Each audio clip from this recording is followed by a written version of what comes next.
por conectarse, por su interés en este tema. El título que tiene el webinar como tal, como se promocionó a través del Centro para la Excelencia Académica, es Procesos de Enseñanza en Grupo, pero dentro de la literatura en el campo de la educación, pues es lo que le llamamos las estrategias de aprendizaje cooperativo y colaborativo. Así que hoy vamos a hablar un poco de estas estrategias que llevan mucho tiempo, tienen muchas décadas de investigación, muchas evidencia que apuntan a que suelen ser bien efectivas, pero ciertamente nos hemos quedado con unas ideas tal vez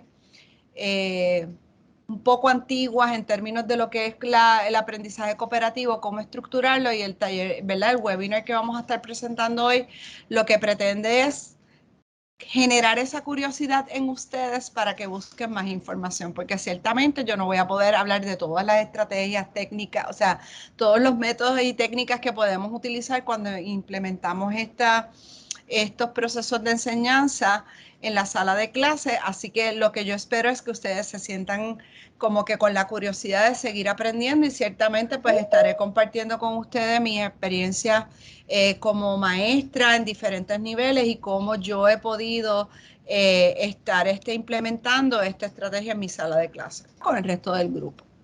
Empezamos un poquito con ¿verdad? Lo que son los objetivos del webinar.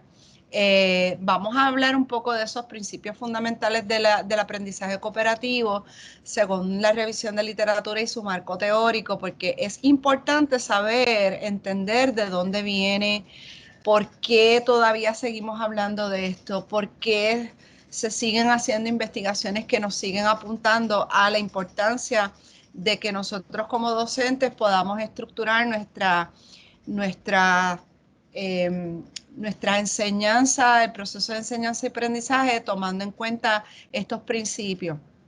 Es importante entender lo que llamamos los grupos formales e informales versus lo que llaman los pseudogrupos. Eso es algo bien importante, que es algo que se menciona grandemente en la literatura. Vamos a contrastar entre lo que es el aprendizaje cooperativo y colaborativo, porque aunque parece ser lo mismo, realmente no lo es. Así que eso es otro de los objetivos, y finalmente voy a esperar y les voy a tratar de dar algunas técnicas que pueden implementar en su sala de clase, dependiendo de donde ustedes, ¿verdad? Dentro de su contexto, no importa el tipo de la materia o el área de concentración que ustedes están, el aprendizaje cooperativo y colaborativo son estrategias que podemos implementar en diferentes materias, o sea que no están atados a una materia en particular. Aquí tienen un poco la agenda, ¿verdad?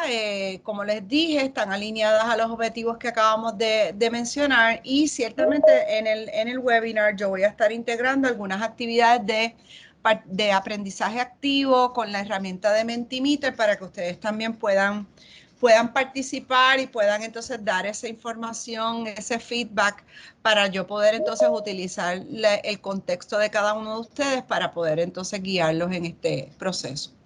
Así que sin más preámbulos, pues un poquito, ¿verdad? Todos aquí conocemos un poco el constructivismo, pero siempre me gusta repasar algunos elementos importantes. No es que esto va a ser un aspecto teórico completamente, pero es importante aclarar que cuando hablamos del constructivismo, pensemos que no es una sola teoría, que es un paradigma, que es una perspectiva psicológica y filosófica acerca de la naturaleza del aprendizaje. Así que viene del campo de la psicología cognitiva, que ciertamente empieza a cobrar auge a principios del siglo XX, mediados del siglo XX, con teóricos como Jean Piaget, más adelante obviamente vamos a hablar de Vygotsky, que fueron teóricos muy importantes y que dan paso a entender, ¿verdad?, cómo explicamos el proceso de aprendizaje con otras teorías. Así que no existe una sola, el constructivismo no es una sola teoría, sino que realmente abarca diferentes teorías que nos ayudan a entender ese proceso de enseñanza-aprendizaje. ¿Ok?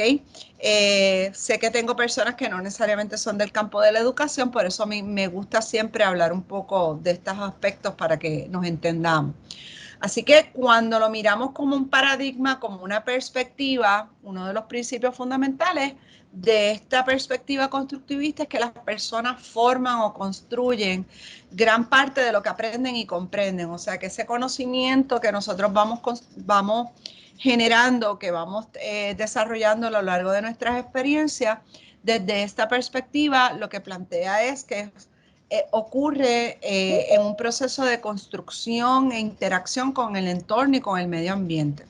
¿Okay? Y ciertamente hay diferentes teóricos que van a explicar eso. Pero importante desde el punto de vista epistemológico, ¿verdad? La epistemología tiene que ver con cómo se construye el conocimiento o cómo se adquiere conocimiento, tiene que ver con ese aspecto cognitivo.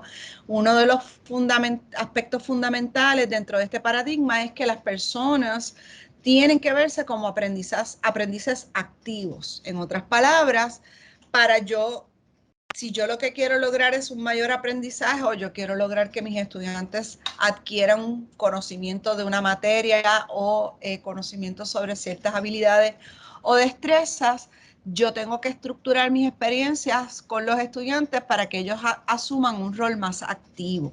Y de ahí viene toda, ¿verdad? Todo este aspecto, todas estas técnicas y estrategias para fomentar, ¿verdad? Que los estudiantes asuman ese rol más activo. Contrastado, por supuesto, con el paradigma conductista que precede al paradigma constructivista, donde el sujeto o el individuo se ve como un ente más pasivo y por ende el rol del estudiante es simplemente recibir la información y asimilar, ajustarla y acumularla. Por otra parte, dentro de ese paradigma constructivista, vamos a hablar específicamente de la teoría sociocultural de Vygotsky. Vygotsky, como saben, pues murió en el 1933, si mi memoria no me falla, pero no es hasta la década de los 70 que su trabajo se viene a conocer y a divulgar a través de todo lo que es el occidente, a otras partes del mundo, porque pues él viene de Rusia. Así que su trabajo originalmente estaba en ese idioma, pero no es hasta que se empieza a traducir a diversos idiomas que empezamos a conocer la teoría sociocultural de Vygotsky y colaboradores que entonces enfocan y le otorgan un papel protagónico a las interacciones sociales en lo que es el desarrollo cognitivo del individuo. Así que Vygotsky, Luria, Leontev, todos estos teóricos de Rusia hacen muchísimas investigaciones para entender cómo es que ocurre el desarrollo cognitivo de los seres humanos y plantean que en el proceso de ese desarrollo cognitivo las interacciones juegan un papel súper importante. Tan así que ellos plantean que la cognición o el conocimiento es producto social. Así que lo menciono porque cuando hablamos de lo que es aprendizaje cooperativo y colaborativo, los principios teóricos fundamentales vienen de la teoría sociocultural de Vygotsky. Uno de los conceptos de mayor influencia de esta teoría en particular tiene que ver con el concepto de la zona de desarrollo próximo y básicamente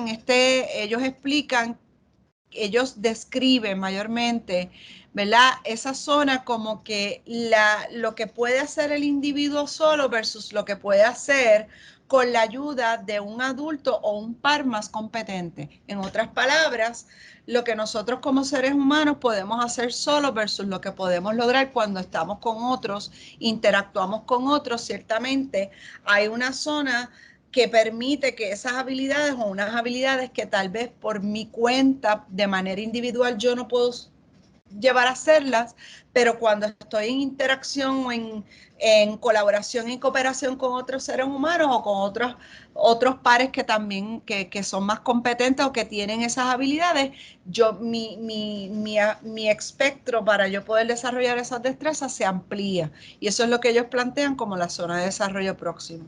Así que, en cierto modo, el aprendizaje cooperativo y colaborativo lo que va es a buscar a través de diversos métodos y técnicas, buscar desarrollar esas áreas de zona de desarrollo próximo para que los estudiantes, por medio de las interacciones sociales, puedan ir desarrollando tanto conocimiento como otras habilidades importantes para su desarrollo y el aspecto y atender, ¿verdad?, a lo que. ¿Okay? Así que Esto es un poco lo que llamamos el vocabulario dentro del campo de la educación y es cómo distinguimos entre lo que es un modelo, una estrategia y una técnica, ¿verdad?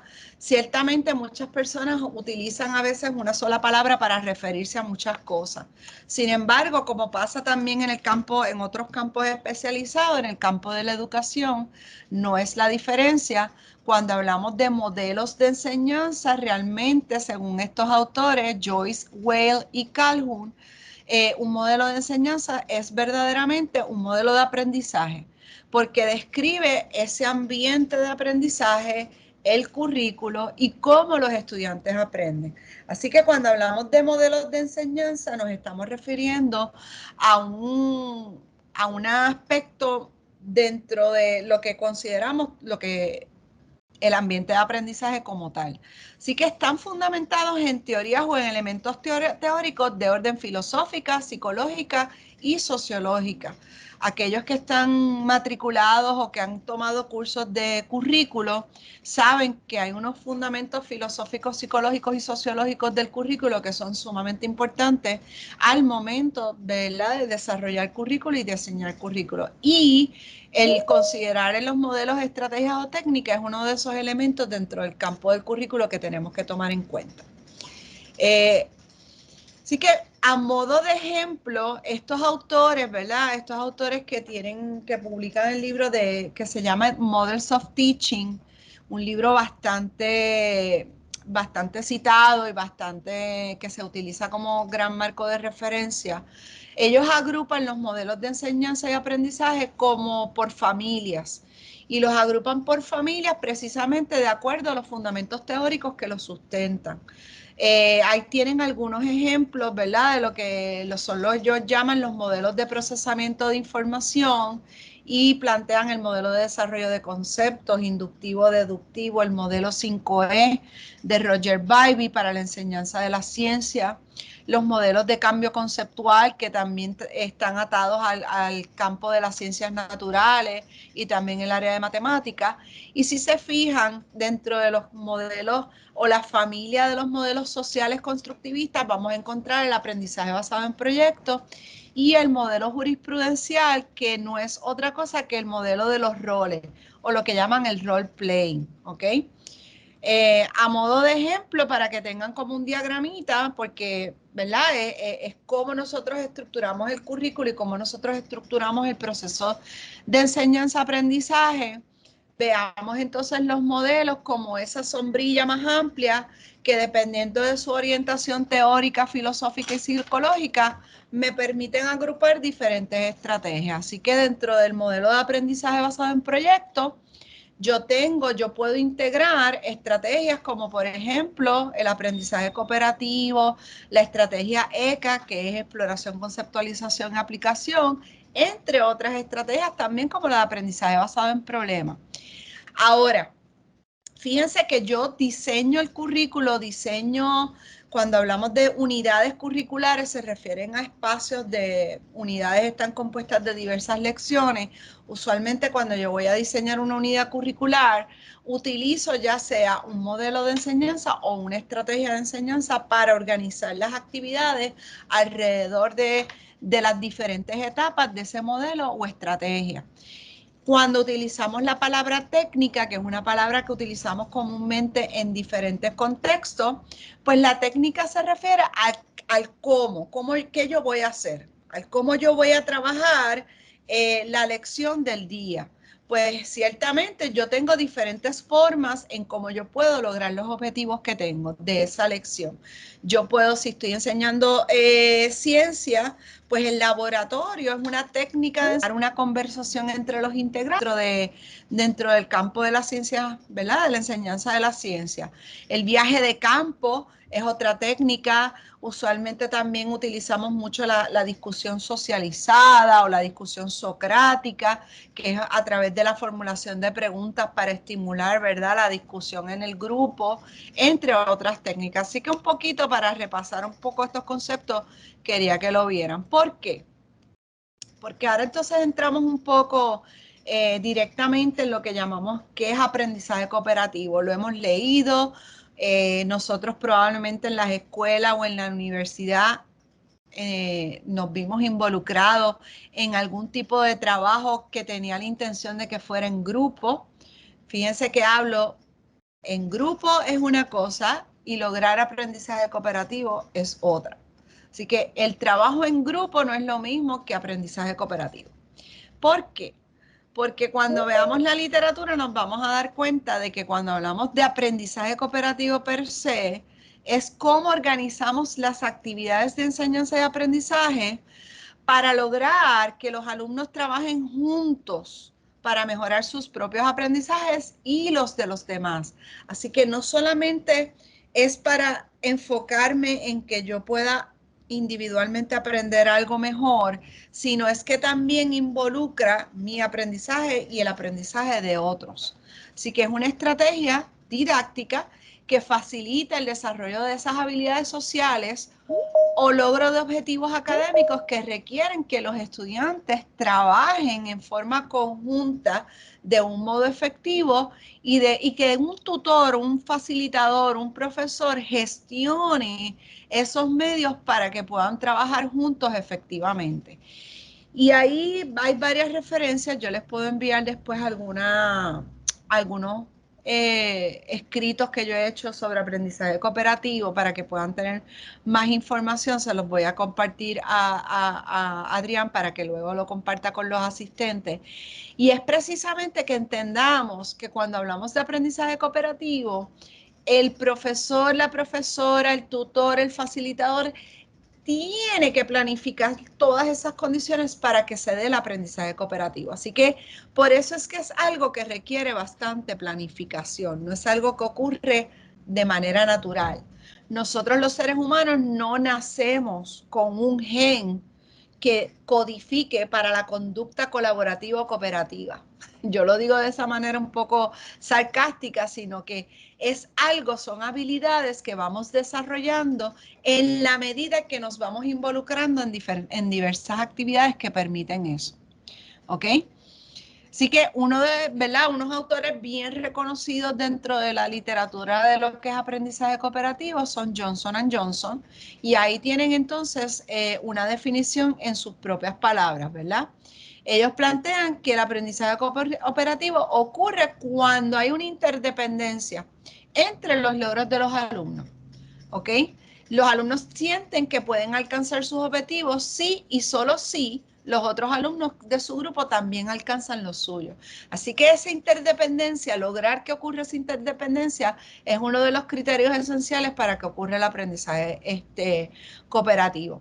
Ahí les cito algunos autores bastante reconocidos en lo que es este tema, para que si después ustedes quieren buscar libros de estos autores, se los recomiendo, porque ellos plantean, todos estos autores plantean que hay una serie de condiciones básicas o principios para sustentar el aprendizaje cooperativo. Como por ejemplo, pero antes de eso vamos a hacer una participación aquí, vamos a despertarnos un poquito. Voy a copiar este enlace, ya mismo pongo la presentación para los que quieran hacerlo desde su teléfono, lo puedan hacer, pero voy a colocar esto en el chat. Ahora sí, si usted puede participar de dos maneras, o escaneando el QR code, o puede entonces a través del chat participar en esta pequeña preguntita para formar que se está formando una nube de palabras. Les voy a dar unos minutitos para que participen, y cuando ustedes terminen de participar, voy a proyectar la nube de palabras que se formó para que veamos más o menos cómo todos los que estamos aquí en el webinar formamos los grupos, ¿verdad? Que esa es la pregunta, ¿de qué criterio o de qué manera ustedes forman los grupos cuando usted utiliza lo que llama el trabajo en equipo o el trabajo en grupo, o algunos le pueden llamar aprendizaje cooperativo, otros le llaman aprendizaje colaborativo? La mayor parte de las veces le llamamos trabajo en grupo, ¿verdad? Es una palabra que utilizamos frecuentemente, pero estamos aclarando que trabajo en un grupo sí es una cosa, pero no es lo mismo ni es sinónimo a lo que es aprendizaje cooperativo. Así que voy a darles un espacio, voy a dejar de compartir esta pantalla para verlos por aquí.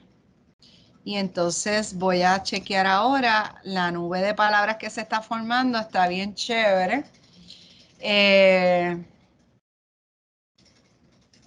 Muy bien, estoy viendo cositas. La pregunta es, ¿qué criterios utilizas para formar los grupos de trabajo en tu clase?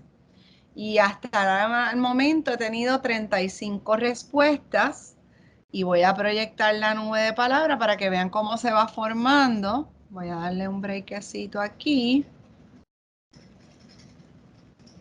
para que vean qué chévere. Déjenme ponerla y díganme si están viendo la nubecita de palabras que se está formando. La vemos. La vemos, perfecto. Y miren qué interesante. Esta pregunta siempre la hago y la nube de palabras se va moviendo. Ya tengo 25 personas que han sometido sus respuestas. Ciertamente usted ha podido probablemente entrar más de una sola respuesta y eso está bien.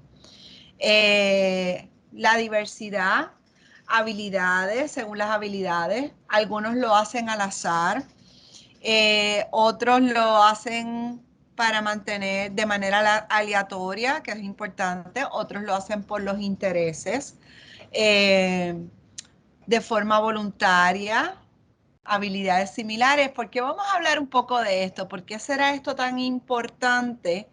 Y fíjense que la palabra que se queda en el medio, en la medida que siguen entrando respuestas, es probablemente la respuesta que más se repite y por eso es que sale en el centro, en esta nube de palabras, que ya tengo 33 personas que han participado y siguen participando, así que eso está chévere.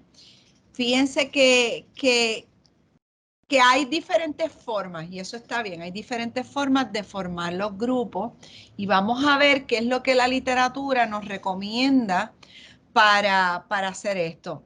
Y leí aquí una cercanía del asiento, ciertamente vamos a hablar de ese tipo de grupo, por los temas, usando el trasfondo, el trabajo en pareja, por la responsabilidad, me imagino que tiene que ver de acuerdo a las observaciones que ustedes han hecho de los estudiantes, por conocimiento previo, interesante, muy bien, entre otras cosas. Así que lo que voy a hacer, voy a dejar de presentar ahora esto y voy a volver a la presentación porque vamos entonces a precisamente indagar un poco sobre esto que tiene que ver con la presentación de los grupos, ¿verdad? La formación de los grupos y la importancia que tiene para lo que estamos discutiendo en la tarde de hoy.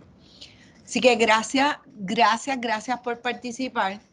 Y la literatura en este tema es bien enfática en que la clave del éxito del aprendizaje cooperativo está precisamente en cómo nosotros formamos los grupos, cómo formamos esos grupos cooperativos.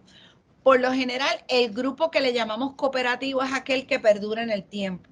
Así que vamos a ver un poco la diferencia entre grupos que yo puedo formar para una actividad en una lección, en una clase, versus grupos que yo puedo formar para que permanezcan juntos y están tomando nota. ¿Ok? Así que usualmente le vamos a llamar ese grupo cooperativo aquellos que perduran en el tiempo, van generando una identidad, los integrantes se conocen, se aceptan unos a otros y ofrecen apoyo mutuo. Y como ven, ustedes están más o menos están alineados, hay diferentes, ¿verdad? Hay 4 tipos de grupos cooperativos. Los heterogéneos, los homogéneos, los que formamos al azar o los que se llaman seleccionados por los mismos estudiantes. De esos 4 tipos de grupos cooperativos, el más recomendado en la literatura es precisamente en los grupos heterogéneos. ¿Ok? Así que la formación de esos grupos, déjenme. Los grupos heterogéneos es lo que más se recomienda precisamente porque en la medida que tenemos una diversidad, como ustedes bien mencionaron, se va desarrollando esa interdependencia positiva de la que estábamos hablando anteriormente. Así que los grupos heterogéneos son los más recomendados y los últimos, ¿verdad? Los otros tres, los que sean homogéneos, aleatorios o seleccionados por los estudiantes, los podemos utilizar de manera esporádica. ¿Ok? Así que como norma general, mientras mayor sea la diversidad, mayor es el potencial para el aprendizaje. Así que ustedes estaban más o menos, la mayoría de ustedes estaban ahí alineados. Y ahora lo que vamos es a ver estas condiciones o principios que los autores plantean como las cosas que tienen que darse o los elementos que debemos tratar de cumplir cuando planificamos desde la estrategia de aprendizaje cooperativo. Y el primero y el más importante es el que mencionamos anteriormente, que es la interdependencia positiva entre los participantes, lograr que haya tanto responsabilidad personal como rendimiento individual, aunque estemos trabajando juntos, también tenemos que planificar para que haya esa accountability, ¿verdad? Ese rendimiento individual tiene que estar allí. Debemos tener la interacción cara a cara y eso incide en la estructura del salón de clase.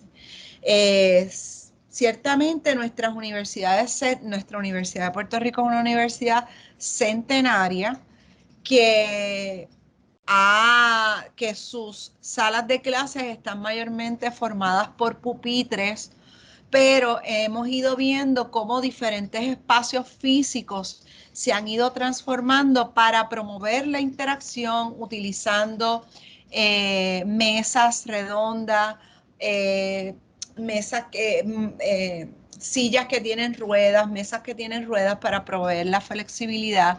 Y ese tipo de estructura es para precisamente promover el aprendizaje y la participación activa.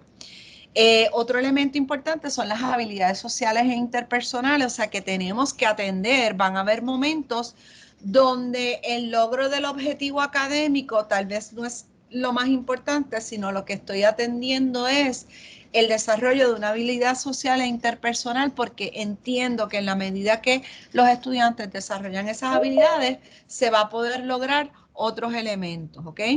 Y finalmente, el proceso de evaluación periódica o el procesamiento grupal. Y vamos entonces a mirar cada uno de estos principios para luego entonces entrar en algunas estrategias, los métodos o técnicas que podemos utilizar. Así que ahí les presento una definición. Importante que lo vean como que para lograr esa interdependencia positiva, yo tengo que lograr que ellos entiendan, que los estudiantes entiendan que si no tenemos éxito todos, ninguno va a tener éxito. Así que ese mindset, ¿verdad? Esa mentalidad es la que se captura en este principio. Y básicamente se resume en ese pensamiento: trabajar y aprender contigo me beneficia. Nos necesitamos unos a otros y todos podemos aportar. Así que el logro de esa interdependencia positiva no ocurre de la noche a la mañana. Es algo que yo voy creando por la forma en que voy estructurando mis actividades didácticas. ¿Ok? Así que, pero esta es una de las más importantes. Si no existe, y esto es alguna crítica que se hace mucho en la literatura, que plantea que si no existe esa interdependencia positiva, tenemos que entonces dejar de hablar de aprendizaje cooperativo, o sea, no podemos hablar de aprendizaje cooperativo, y entonces se le llaman pseudogrupos de aprendizaje o grupos de aprendizaje tradicional. Y aquí es donde yo quiero enfatizar, porque muchas veces todos nosotros en algún momento de nuestras vidas hemos pasado por experiencias donde nuestros profesores nos han puesto a trabajar en grupo y realmente lo detestamos, tuvimos una experiencia malísima. Alguno de nosotros terminó haciendo el trabajo del equipo, pero el resto de los integrantes salió beneficiado con la misma nota. Y ahí usted se da cuenta de que realmente ese trabajo en grupo no fue un trabajo en grupo, en comillas, pero no fue aprendizaje cooperativo, porque no se cumplieron los principios fundamentales. ¿Ves? En un pseudogrupo, pues tengo que trabajarlo juntos, pero no es que yo lo quiero hacer, no tengo un interés en hacerlo. Ese es el pseudogrupo. Esto no me queda más remedio. El profesor dijo que teníamos que hacer este proyecto en grupo, nos asignaron, pero realmente no quiero hacerlo, no tengo mucho interés, pero ni modo, lo tengo que hacer porque es parte de la nota de la clase. Grupo de aprendizaje tradicional, pues sí, pues hemos aceptado trabajar juntos, pero realmente no tenemos esa creencia de que el hacerlo, el trabajar en grupo, nos vaya a rendir muchos beneficios. Así que cuando no existe la interdependencia positiva, tenemos que entonces dejar de hablar de aprendizaje cooperativo. ¿Ok? Y cuando hablamos de esa responsabilidad y rendimiento individual, básicamente se refiere precisamente a tratar de evitar que el estudiante, que en un grupo, un individuo se esconda. ¿Ves? Yo estoy en este grupo y aquí está la estudiante que más participa en clase, que lee todo antes de llegar a la clase. Pues estoy perfecta porque yo ahora, ella es la que va a hablar y yo no tengo que decir mucho. El problema es que si no logramos que haya un rendimiento individual y personal, esa responsabilidad, entonces ahí el problema es que precisamente pasa lo que ha pasado en muchas ocasiones, que dentro del grupo, en vez de equilibrar y crear ese balance, para que todos trabajen de manera cooperativa, se trabaja entonces por partes y no se logró verdaderamente esa cooperación. Así que el uso de los roles es una estrategia que se utiliza mucho dentro del aprendizaje cooperativo para precisamente asignar ciertas responsabilidades o dividir las responsabilidades del trabajo grupal para generar ese producto colectivo. ¿Ok? Así que el rendimiento grupal no debe servir para enmascarar el rendimiento individual. Así que fíjense que para lograr ese rendimiento individual significa que a lo largo del proceso yo tengo que generar ciertas tareas asignadas a diferentes miembros del equipo para que cada miembro del equipo sea responsable de una tarea particular y que entonces se vean que no me puedo esconder detrás del grupo, sino que yo tengo una responsabilidad y que la tengo que asumir. ¿Ok? Y esta es una de las cosas que más trabajo da. ¿Ok? Esto es, ¿verdad? Unas recomendaciones de la interacción. Le estaba mencionando, los espacios físicos son importantes, tiene que haber esa interacción cara a cara. Cooperar no es trabajar individualmente y luego pegar los trabajos de cada uno, o sea, no es dividirnos las tareas de tú haces la introducción, tú haces la conclusión, tú haces las gráficas, tú haces esto y después entonces tú te encargas de pegar todo eso. Se observa que muchas veces hemos hecho eso, pero eso no es reflejo de un producto generado de manera cooperativa. ¿Ok? En cuanto al tamaño de los grupos cooperativos, ¿cuál es la fórmula idónea? Es el 2x2, que sean grupos de 2 o de 4. Y si usted tiene que tal vez usar algún número impar, el 3. Puede tener grupos de 3 personas. Los grupos idóneos, honestamente, para una composición heterogénea es los grupos de 4. Grupos de 5 o 6 integrantes ya es demasiado, porque entonces ahí tiende a pasar que o las tareas se diluyen y no necesariamente se crea la cohesión que queremos crear dentro del aprendizaje cooperativo. Así que este aspecto de la interacción cara a cara se resume en esa frase de estamos comprometidos. ¿Ok? Voy a hacer una pequeña pausa. No sé si hay algún comentario, pregunta que quieran hacer, ¿verdad? He estado hablando mucho. Como que pueden entonces hablar un poco de sus experiencias y de cómo les ha ido, si en la medida que yo he ido explicando estos principios, usted está haciendo como que clic, clic y se da cuenta, ay diablo, yo hice esto mal. Créanme que yo pasé por todas esas etapas. Cuando uno comete los errores o uno piensa que está haciendo las cosas bien o que las está haciendo como debe ser y se da cuenta de que no le funciona algo precisamente porque no tomó en cuenta un aspecto importante dentro de lo que es el aprendizaje cooperativo. Así que no sé si alguien quiera levantar la mano, prender el micrófono. Adrián, si me ayudas aquí, antes de seguir, para yo tomar un poquito de agua. Sí, Adriel por acá, nada, si quieren El pueden Adrián. levantar su mano, confianza. Sí, es como para romper el hielo, para dar un breakcito a que hablen algo, si quieren preguntar algo o si lo quieren poner en el chat, como ustedes se sientan más cómodos. Y si no hay duda, pues seguimos y yo sé que van a surgir después, no hay ningún problema. Así que, bueno, pues, si Adriel, si hay alguna pregunta, pues me la lee. Se lo digo. Ok, espera. ¿Cómo trabajarlo en línea? Nos indica Vivian Olivera. Muy bien, muy bien. Esa es una pregunta muy buena. Existen ahora con Teams, ¿verdad? La plataforma Teams y todo lo que las herramientas que provee, hay formas de trabajar el aspecto colaborativo y cooperativo en línea. Con los notebooks, las libretas digitales, diferentes si está dando una clase que sea sincrónica, el uso de los grupos, el dividir a los estudiantes en diferentes grupos y darles unas tareas específicas para que ellos en esa conversación generen un producto particular, se puede trabajar. Ciertamente la integración de herramientas tecnológicas va a permitir que esa colaboración y cooperación se pueda trabajar en cursos que son en línea, pero les confieso, yo no soy la más experta en el diseño de cursos en ambientes virtuales de aprendizaje. Probablemente aquí hay colegas que a lo mejor tienen otras ideas de herramientas que facilitan el aprendizaje cooperativo.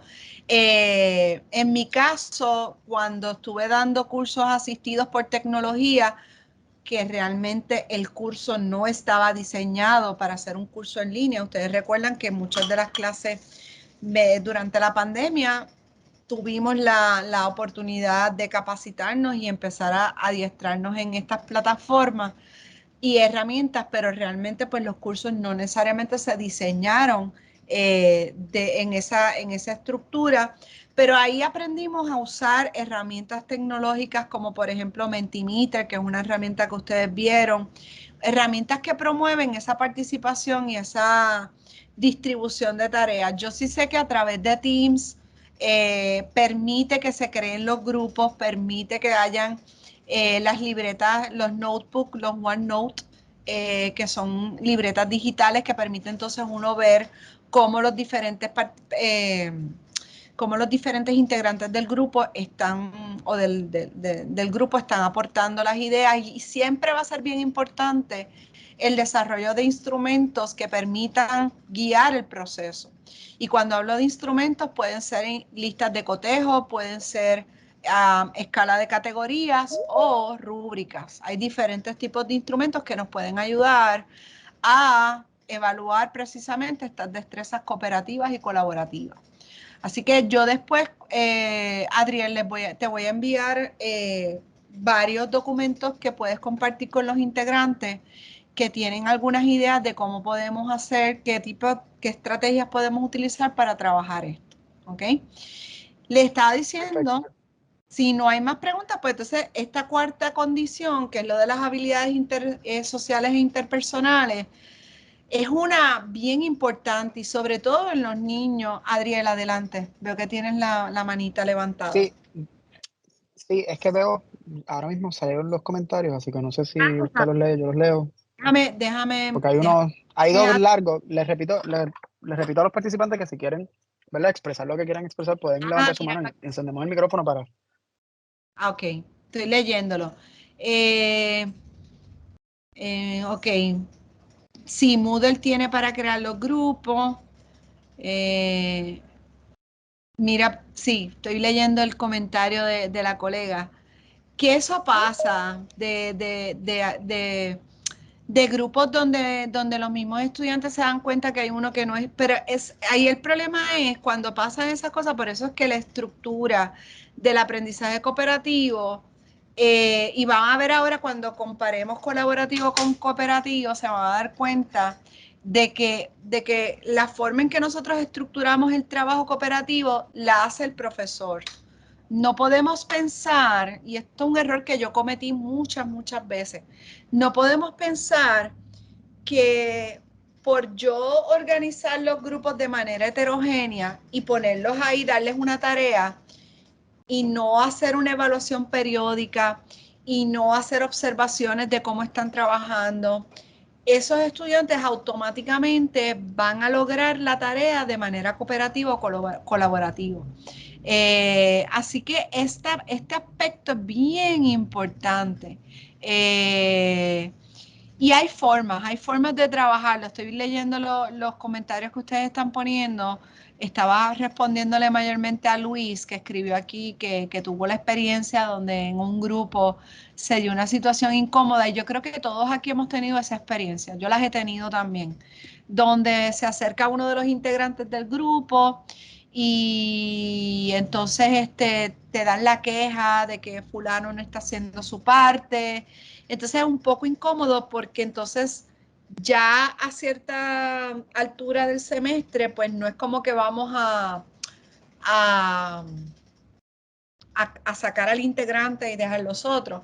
Hay muchas maneras de provocar que ellos mismos se autorregulen y provocar que ellos se autoevalúen constantemente para poder entonces nosotros tener conocimiento de cómo está funcionando el grupo. Me explico.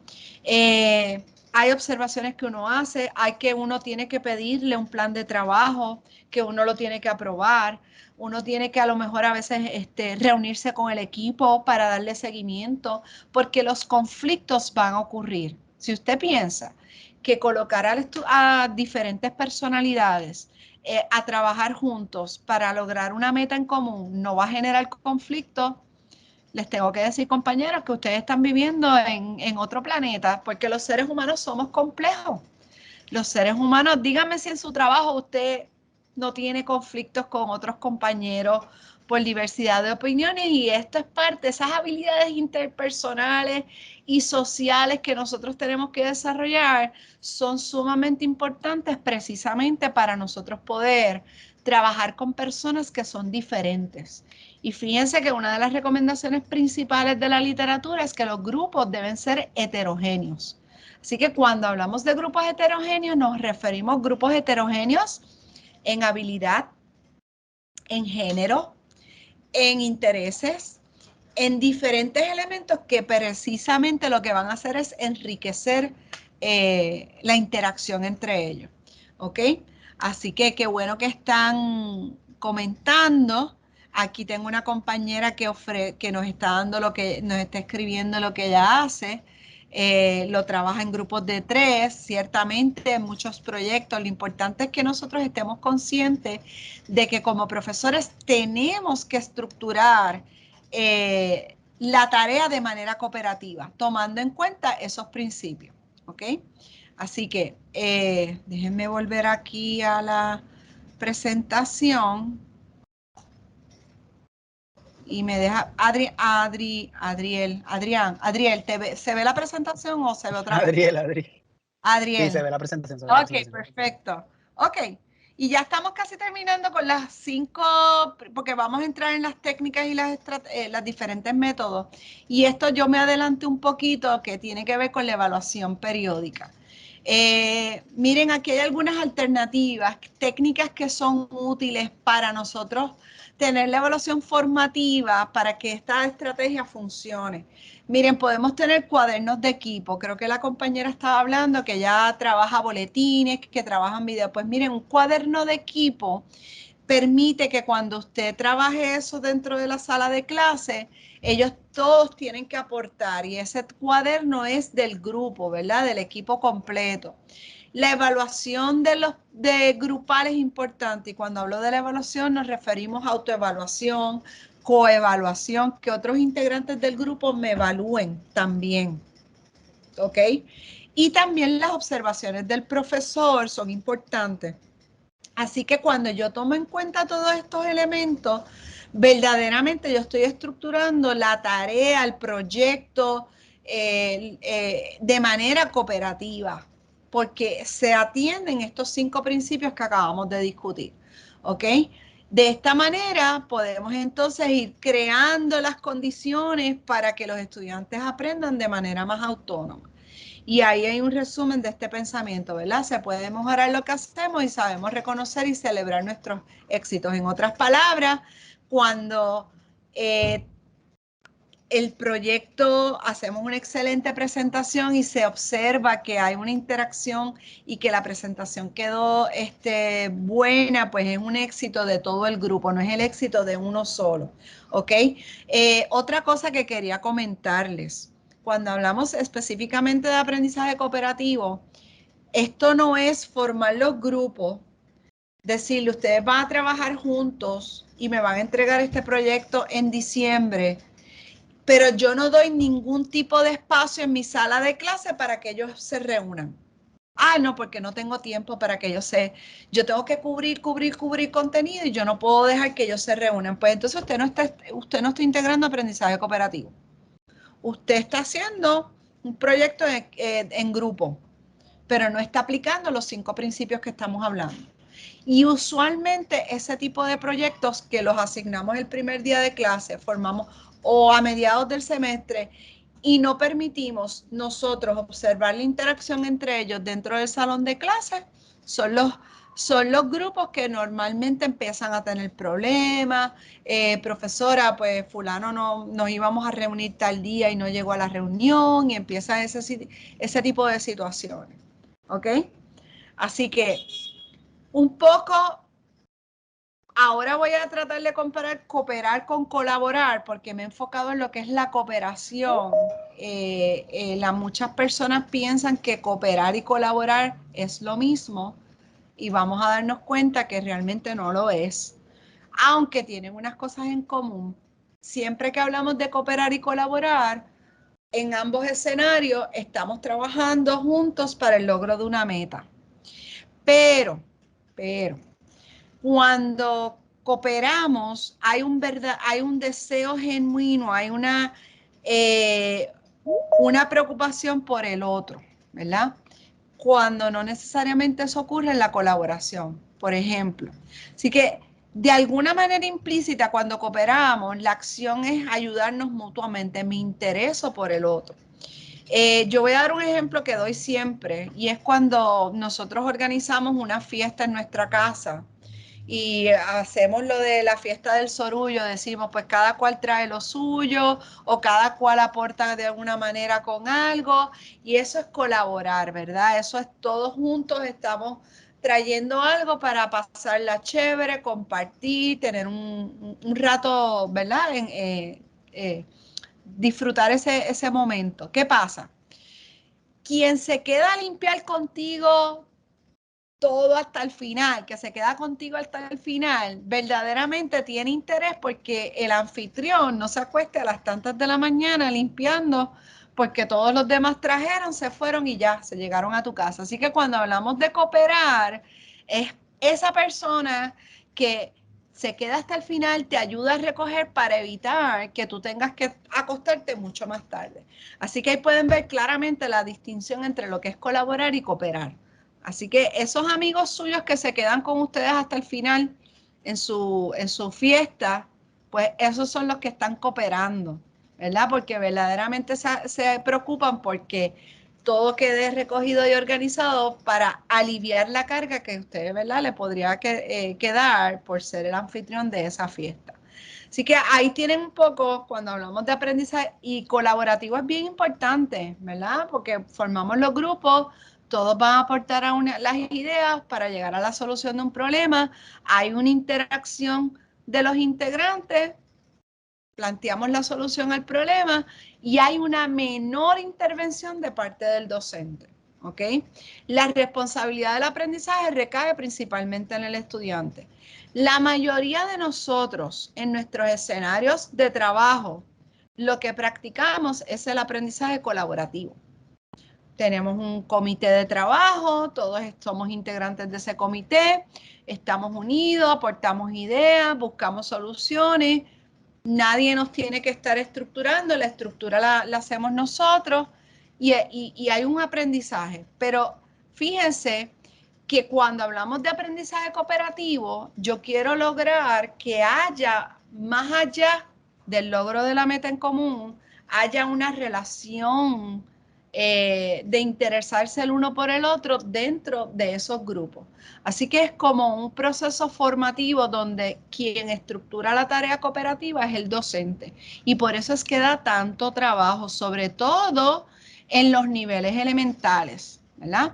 En el nivel elemental, cuando los niños están en ese proceso de crecimiento y desarrollo, ellos están desarrollando esas habilidades sociales, esas habilidades interpersonales. Hay niños que a lo mejor vienen de ciertos trasfondos que no quieren compartir o no quieren, y hay dificultades. Por eso es que la intervención del docente es bien importante. Así que ahí tienen una comparación, ¿verdad?, entre lo que es aprendizaje cooperativo versus el colaborativo. Se complementan, pero su diferencia principal es quién ejerce el control del aprendizaje, ¿verdad? El profesor, en el aprendizaje cooperativo, el profesor es el que tiene más control, el que está estructurando la tarea de manera cooperativa para lograr que se cumplan con esos principios que mencionamos anteriormente, ¿ok? Así que en el colaborativo, ese aprendizaje recae mayormente en el estudiante y el profesor se ve también como un aprendiz. Así que en ese caso suele ocurrir en algunos momentos en niveles ya más universitarios, donde ya tal vez hay una madurez, donde hay unas destrezas ya desarrolladas, aunque ustedes y yo sabemos que tenemos muchos estudiantes de esta generación Z que no necesariamente tienen estas habilidades interpersonales muy desarrolladas. Así que tenemos que proveer el espacio para que desarrollen esas habilidades. No podemos asumir que yo voy a asignar una tarea para que ellos la hagan y que ellos se van a agarrar de las manos y van a empezar a cantar Kumbaya porque todos nos llevamos bien. Tiene que haber una estructura y que tiene que haber una intervención del profesor para que se logre ese objetivo en común. ¿Ok? Así que en ambas vamos a tratar de trabajar hacia una meta en común, pero ciertamente la cooperación reposa en la distribución de las tareas y las responsabilidades al interior del grupo, ¿ok? Y el resultado es evaluado de manera grupal, pero a través del proceso también hubo un rendimiento individual. Así que en el caso de la colaboración, cada miembro de manera individual se hace responsable y el producto probablemente el producto es evaluado de manera individual. ¿Ok? Déjenme, ya estoy, ahora nos vamos con ahí tienen otra tablita que pueden entonces ver la diferencia entre uno y otro. Y yo creo que lo más que quedó claro es que cuando hablamos de aprendizaje cooperativo, el profesor tiene que estructurar la tarea para que sea cooperativa, ¿ok? Mientras que en el colaborativo recae mayormente en el estudiante, ¿ok? Y hay diversas estructuras. Y ya con esto vamos a entrar de lleno de cómo lo podemos ver en la sala de clase. O sea, hay diferentes formas de cómo nosotros podemos estructurar el aprendizaje cooperativo. Lo podemos hacer de manera formal, según Johnson & Johnson, como ellos lo definen, de manera formal, de manera informal o lo que llaman los grupos de base, ¿ok? Cuando hablamos de una estructura formal, fíjense que es una estructura más compleja, requiere de mayor planificación y existen diversos métodos que podemos utilizar para aplicar el aprendizaje cooperativo de manera formal. Cuando hablamos de grupos, estructuras cooperativas de manera informal, son estructuras más simples que las podemos hacer en el salón de clase en una lección y son lo que ellos llaman momentos de aprendizaje cooperativo. Lo que una de las colegas o uno de los participantes escribió en la nube de palabras que dijo por la cercanía de las personas. Pues esos son momentos de aprendizaje cooperativo donde de momento en tu lección, en tu clase, tú vas a hacer una actividad donde tú quieres que trabajen con la pareja que le queda a su mano derecha. O usted forma los grupos de manera informal por número, ok, 1, 2, 3, 4. Pues todos los que tuvieran el número 1 se van a agrupar en esta esquina, los que les tocó el número 2 en esta otra esquina, y el número 3 y el número 4. Así que fue al azar, es de manera informal porque es para hacer una tarea específica, en esa tarea de ese día en particular. Ya cuando hablamos Los grupos de base, ya esos son grupos que se forman a lo largo del semestre y que tienen que tener varias reuniones intermitentes a lo largo del semestre para realizar una tarea en común, ¿ok? Y ese tipo de grupo ya ciertamente tenemos que asegurarnos de cumplir con los 5 principios que mencionamos anteriormente, ¿ok? Aquí hay algunos métodos de aprendizaje cooperativo formal, lo que significa es que esas personas van a estar juntas por un periodo más prolongado, ¿verdad? Y hay 4 métodos que recomienda la literatura, algunos de ustedes a lo mejor los reconocen. Parte de lo que yo les voy a enviar es un anejo que tiene la descripción de cada una de estos métodos para que ustedes definan en qué momento ustedes quieren utilizarlo. Pero uno de los más comunes es el de rompecabezas, que es bien, es un método de aprendizaje cooperativo. Yo lo he utilizado y me ha resultado muy efectivo. Lo voy a explicar ya mismito. Lo que llaman los grupos de investigación, que probablemente ustedes lo han utilizado, donde ustedes quieren que un grupo de estudiantes investigue un problema planteado y llegue a unas posibles soluciones. Por lo tanto, pues todos se van a ir dividiendo las tareas para llevar a cabo esa investigación.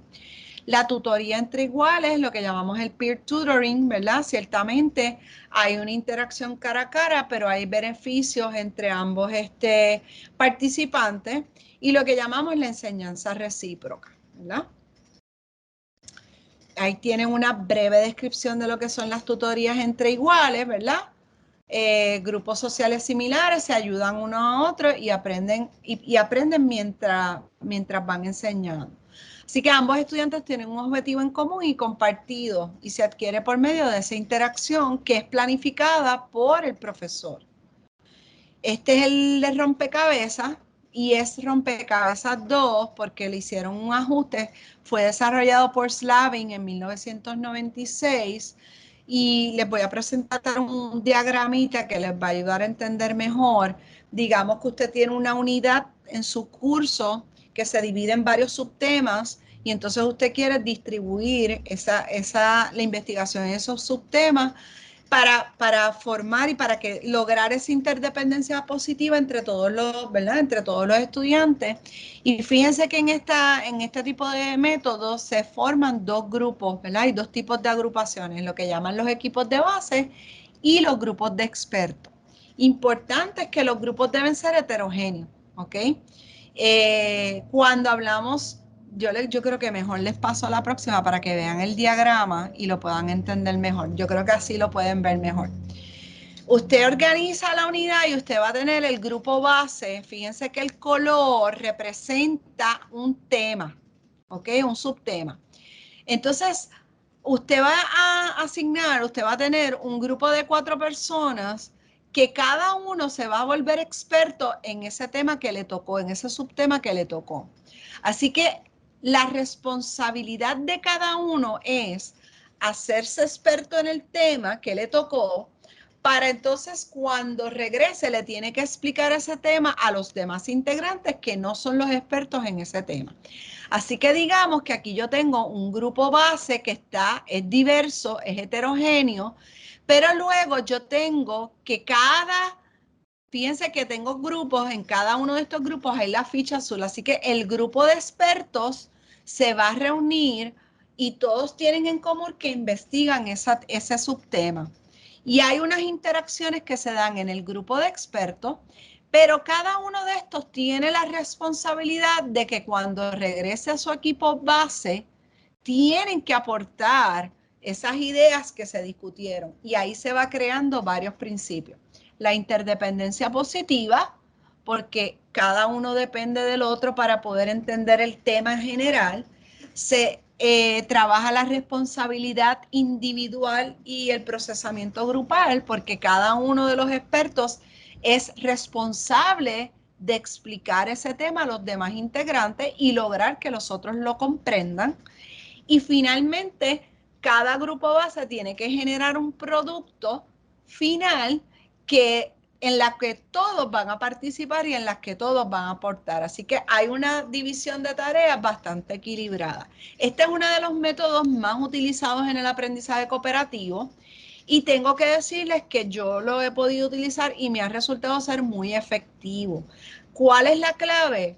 Generar las rúbricas, generar los instrumentos, las listas de cotejo que permitan guiar el procesamiento de información mientras están en los grupos cooperativos. Así que esa parte va a ser bien importante. ¿Ok? La enseñanza recíproca es un método excelente, sobre todo para trabajar la comprensión lectora. ¿Por qué? Porque nos dividimos las funciones cognitivas dentro de los integrantes del equipo y esto se utiliza mucho para desarrollar diferentes destrezas de comprensión lectora. Así que hay unos pasos que se sugieren. Un miembro del equipo lee el texto en voz alta y lo resume. El otro miembro desarrolla preguntas del texto. El tercer miembro del equipo las contesta y un cuarto miembro anticipa los eventos en el texto.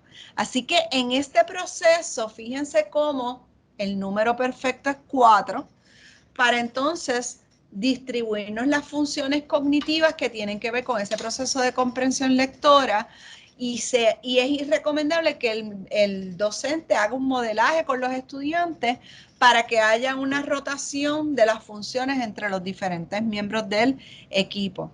Si tengo maestros aquí de español o de artes del lenguaje que hayan utilizado esta estrategia y quieran comentar algo, yo la llegué a utilizar no porque la aprendí de otra colega, no fue que yo la había, y fue bien interesante porque el ver, lo puede trabajar también en pareja. Cuando los ponemos de esa manera, el estudiante que está escuchando tiene una responsabilidad porque yo escucho, pero yo tengo que desarrollar preguntas de lo que tú estás leyendo. Así que al yo escuchar, tengo que interpretar y de alguna manera tengo que buscar la manera de si estoy comprendiendo el texto que se está leyendo. ¿Ok? El tercer miembro va contestando, así que todos tenemos, no es que yo voy a leer de manera mecánica, sino que estamos leyendo con un propósito y para desarrollar esa comprensión lectora entre todos los miembros del equipo. ¿Ok? Finalmente, la de los grupos de investigación, que es una que realizamos mucho en ciencias naturales, en proyectos de investigación, ciertamente pues es bien parecida a lo que es una comunidad científica, como nosotros construimos el conocimiento, tenemos equipos de trabajo y dividimos los temas para entonces hacer una investigación y compartir los hallazgos con el resto con el resto del grupo. Ya estoy más o menos terminando para dar espacio a preguntas. Fíjense que allá hablamos de métodos. ¿Se acuerdan que hablábamos de los grupos formales, los grupos informales? Que ahora vamos a hablar de los grupos informales, que son estos que nos formamos en el momento y pueden ocurrir de manera espontánea. No necesariamente vamos a estar tomando en cuenta unos criterios previamente establecidos, aunque lo puede hacer de esa manera, pero hay diferentes técnicas que podemos utilizar. Hay unas que son técnicas para fomentar el diálogo, que es para activar el conocimiento previo. Está una de las más conocidas, las técnicas para el procesamiento de información. Una de las que yo más utilizo es el Think Per Share, el Round Robin. Hay diferentes técnicas que permiten entonces el diálogo entre los miembros, pero de manera distribuida y equitativa para que todos nos entonces practiquemos las destrezas de escuchar, y atender, ¿verdad?, a lo que los diferentes compañeros están diciendo, ¿ok? El Think Per Share tiene diferentes variaciones, los apuntes en pareja, la cooperación guiada, pero es para procesar información. Así que si usted quiere desarrollar un concepto, la comprensión de unos conceptos, usted puede utilizar esas técnicas que tienen ese propósito. ¿Ok?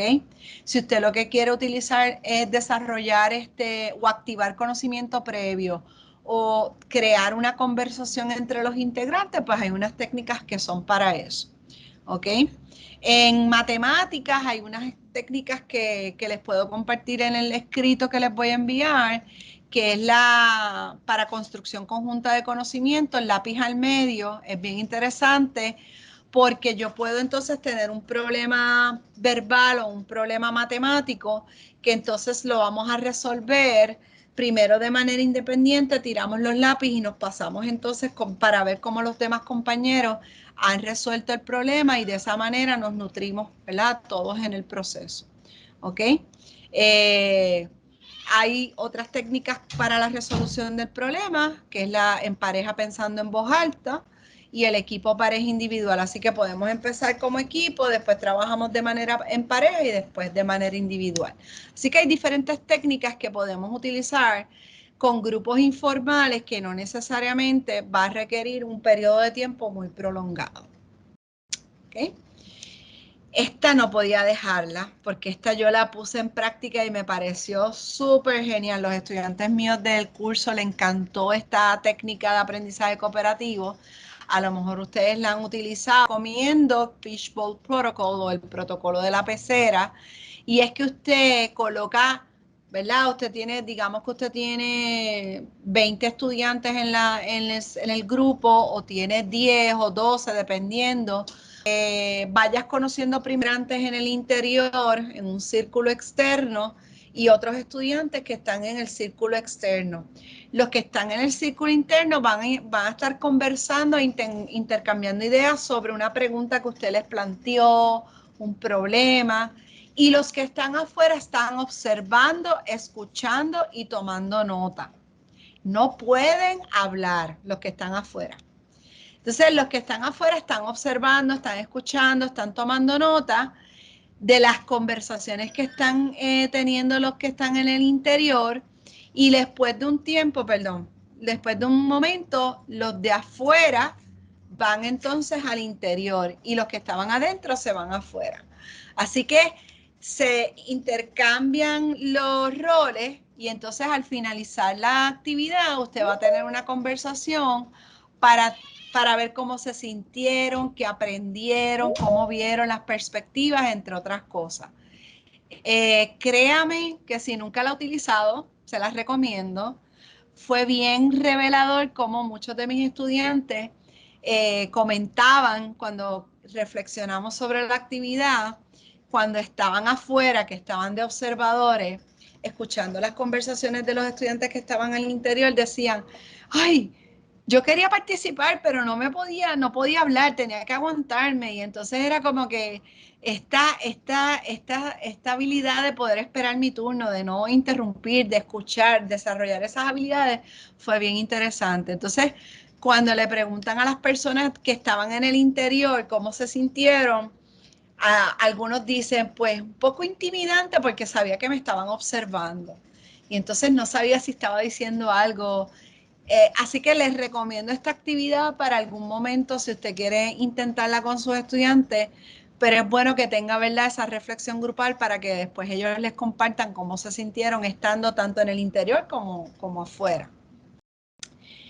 Y nada, solamente para repasar de por qué esto es importante, hay un libro que se los puse en la bibliografía, en la referencia, de Dean et al., que se llama Classroom Instruction That Works.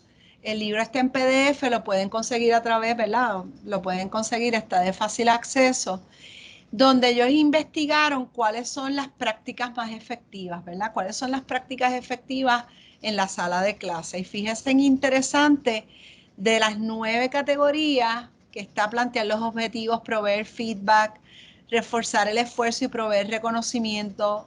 La tercera es aprendizaje cooperativo. El uso de preguntas y organizadores gráficos, las representaciones no lingüísticas, el tomar notas y resumir, asignar tareas y proveer práctica, identificar similitudes y diferencias y generar y poner a prueba hipótesis. Este libro, nada, después lo pueden buscar, les va a ayudar porque entonces ellos explican cada una de estas categorías y qué prácticas en la investigación se han demostrado que son efectivas. Con esto termino, pero sin antes dar el espacio, lo que yo llamo los aha moments.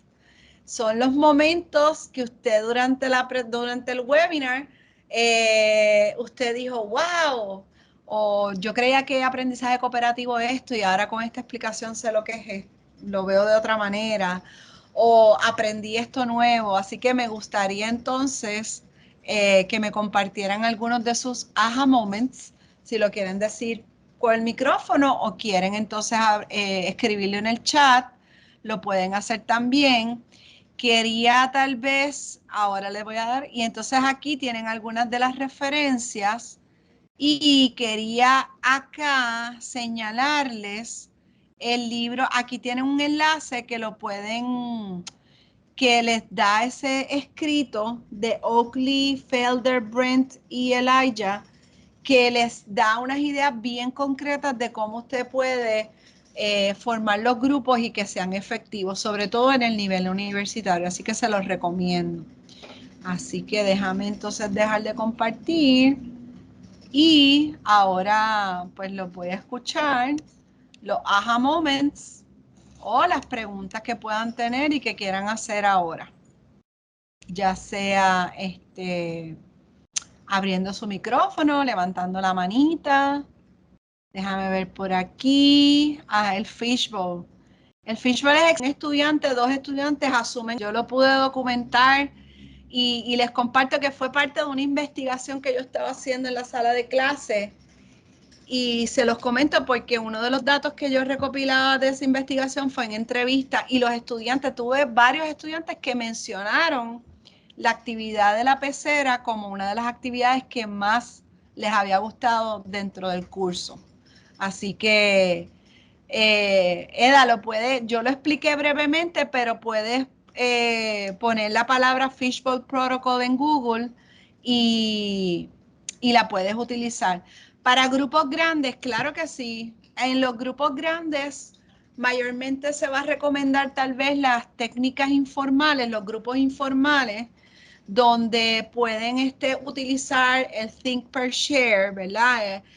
También el espacio va a determinar qué tipo de técnica ustedes pueden utilizar. Si estás en un anfiteatro, ciertamente promover el aprendizaje cooperativo, trabajar el aprendizaje colaborativo, pues se dificulta un poco por la estructura física del lugar, pero no es imposible. No es imposible.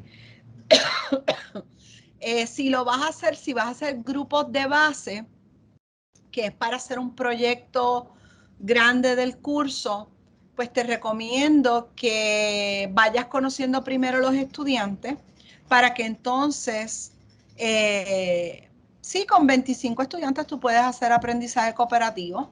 Puedes en ese caso, si quieres, utilizar grupos de 5, dividirlos en 5. Aunque la literatura recomienda que sean grupos de 4, pero tú puedes trabajar con grupos de 5. Es manejable.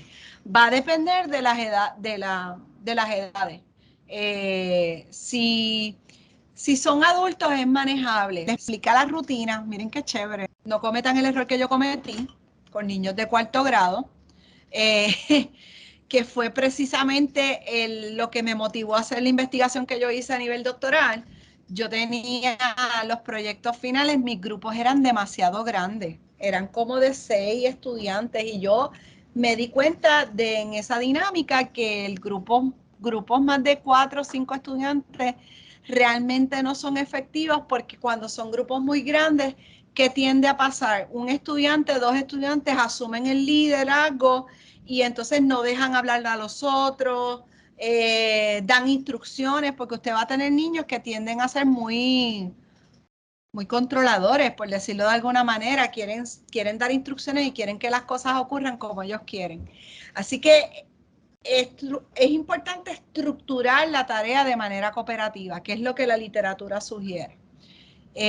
Aha moment, así que puedo inferir que el aha moment de muchos de ustedes fue el Fishbowl Protocol, ¿verdad? Ese fue un aha moment. Trátenlo, me cuentan, tienen mi correo electrónico, me pueden escribir un correíto diciéndome lo probé, me encantó, los estudiantes no les gustó, puede pasar de todo, ¿ok? Puede pasar de todo con el Fishbowl, pero les sugiero, hay una página, déjenme buscar aquí rapidito, en lo que seguimos conversando. Déjenme buscar Thinking en lo que... Ajá, mírenla aquí, se les voy a poner esta página, les voy a poner esta página como una página que les recomiendo que exploren. Es excelente esta página. De aquí yo saco muchas rutinas de pensamiento. Se las voy a poner aquí en el chat. ¿Cuántos de ustedes han oído del proyecto de Harvard, el Project Zero de Harvard University? Déjenme enseñarles la página web. Mírenla aquí. Ay, mírenla aquí. Esta página se las recomiendo. Tienen lo que llaman rutinas de pensamiento, ¿verdad? Y aquí les dan diferentes tipos de categorías. Supongamos que usted quiere trabajar Core Thinking Routines. Y ahí, espérense, déjenme darle para atrás. Y aquí les explica, miren, aquí hay muchas rutinas. Yo uso mucho esta. I used to think, now I think. Círculo de viewpoints. Y entonces aquí, cuando usted le da aquí, le tienen el download. Sí, miren, lo tienen en español y lo tienen en inglés. Y ahí le explica la rutina. Miren qué chévere. Esto es espectacular. Si quieres usar una rutina para explorar diferentes perspectivas. Puedes hacer una lluvia de ideas, escoger una perspectiva para explorar y puedes entonces utilizar estas oraciones para que entonces los pongas a pensar. Y ahí les da la descripción de la rutina. Déjenme buscar otra para que... Así que esta página se las recomiendo. Yo creo que la del... ¿Ves? Aquí está la del Think Per Share que yo les mencioné. Es una rutina que se utiliza muchísimo. La tienen en inglés y en español. Y aquí la pueden ver, ¿verdad? Cómo estructurarla, etcétera. Así que hay muchísimos recursos. Y creo que aquí está la rutina del fishbowl. Déjame buscarla. Debe estar. Deja ver si es esta. Fishbowl Protocol. Yo sé que yo la bajé de esta página. Ahora no me acuerdo, pero está por aquí. Vamos a ponerla aquí. Vamos a ponerla en el search. Bueno, ¿alguien tiene un aha moment que quiera compartir conmigo o se van a quedar calladitos? No van a decir, mírenla aquí. Bueno, por ahí está. Hay varias por ahí. Así que la rutina del fishbowl está en esta página. La pueden buscar con calma y entonces después la pueden explorar. Pero esa sale en una búsqueda sencilla de Google, la van a encontrar. Perfecto. Sí, les voy a enviar por email la presentación, les voy a enviar una revisión de literatura de aprendizaje cooperativo, que ya yo tengo, donde explica un poco más en detalle las técnicas y un poco los fundamentos teóricos, y les voy a enviar lo que decía el anejo, ese anejo, para que lo tengan. Así que la información se comparte. Para que ustedes puedan tratarlo. Yo soy una fiel creyente del aprendizaje cooperativo y colaborativo.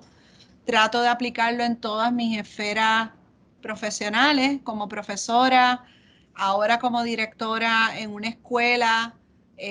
Para mí es esencial el trabajo colaborativo y el preocuparme por mis colegas, porque sepan que pueden contar conmigo y yo contar con ellos. Así que esa parte es bien importante. Si usted está en un puesto de liderazgo y está dirigiendo algún departamento, yo les recomiendo que practiquen estos principios del aprendizaje cooperativo para como usted va a ir viendo las diferencias en su departamento o en su unidad. Yo las he visto, yo soy testigo de eso. Así que es cuestión de creerlo y de ponerlo en práctica. Si quieren abrir su micrófono y decir algo, alguna experiencia que hayan tenido, yo les cuento muchas, yo les puedo hablar de muchas como diríamos en buen puertorriqueño, muchas metidas de pata que uno da como profesor, como maestra.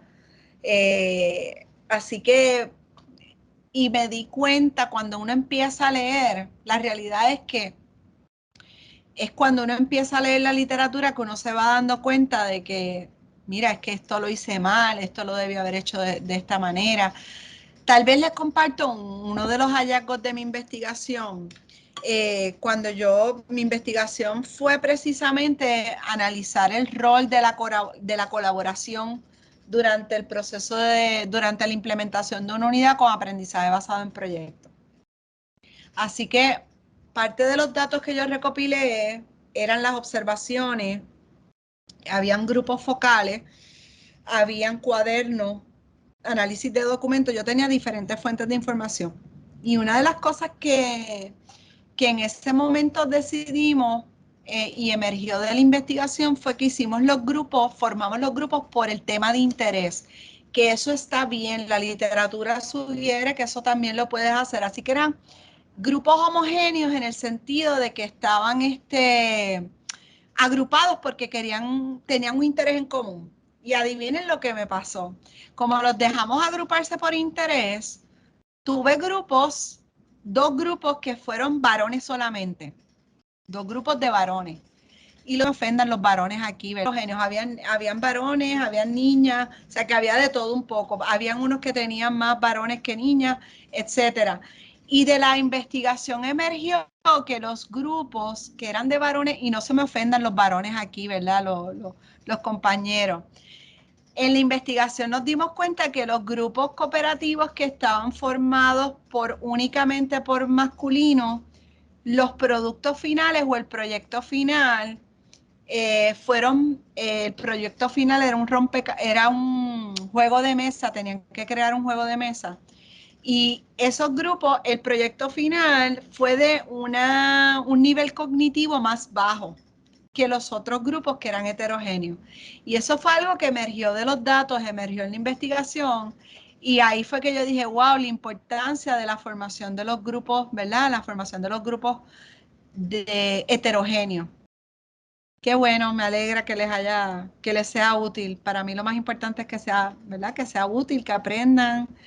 Y sí, probando y cometiendo errores que uno aprende. Exacto, Janet, definitivamente. Cada grupo es diferente, cada semestre uno tiene que adaptarse. Hay grupos que verdaderamente, por más que tú quieras intentarlo, no te funciona. Así que eso pasa, eso pasa. Sí, Bárbara, adelante, te escuchamos. Buenas tardes.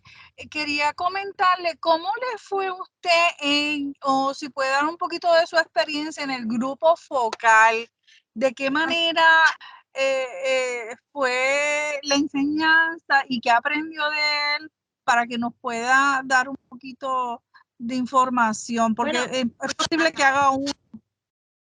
Pero grupo focal es una técnica de recopilación de datos en la investigación. Correcto. Que no necesariamente es lo mismo que lo de la formación del aprendizaje cooperativo. ¿Te refieres al grupo focal como técnica de recopilación de datos? Exacto, sí. Y si lo ha hecho, ¿qué puede darnos, qué me puede dar para poderlo hacer de alguna manera y qué formas, ¿no? Gracias. Ok, pues adelante. Voy a aprovechar y te comparto. El grupo focal es lo que llamamos la entrevista grupal, ¿verdad? Me voy a alejar un poquito para contestar la pregunta de Bárbara. En realidad, como es parte de una técnica de recopilación de datos, Bárbara, tienes que tener, ¿verdad? Tienes que primero tener la hoja de consentimiento y asentimiento dependiendo de tu población con la que estás investigando. En mi caso, cuando los grupos, por ejemplo, en mi investigación doctoral, yo lo que tenía que asegurarme era, por ejemplo, que en el grupo focal, de que más un representante de cada grupo cooperativo para que pudiera ser portavoz de lo que pasa, porque eran 27 estudiantes en la sala de clase. Eso es mi investigación doctoral. En ese grupo, la selección de los miembros del grupo focal, yo tenía, uno de los criterios era asegurarme que por lo menos hubiera un integrante de cada grupo. Los grupos focales no deben ser de más de 7 participantes. 7 es mucho. ¿Por qué? Porque recuerda que es una entrevista grupal que tú estás utilizando probablemente con un protocolo de preguntas para obtener información para tu investigación. Y cuando realizas un grupo focal, el número ideal es entre 5 personas a 7 para poder tener diversidad de puntos de vista y también ver cómo ellos, ¿verdad?, coinciden en algunas ideas. Como técnica de recopilación de datos en la investigación cualitativa es excelente, pero tienes que saber cómo llevarla a cabo en el sentido de que cuando des las instrucciones de cómo se va a llevar a cabo, tienes que decirle que tienen que hablar uno a uno, no pueden hablar todos a la vez. Probablemente le vas a asignar un seudónimo, ¿verdad? Le asignas un seudónimo donde tú puedas identificar bajo ese seudónimo qué participante está hablando y cuando tengas la transcripción puedas entonces ver las diferencias.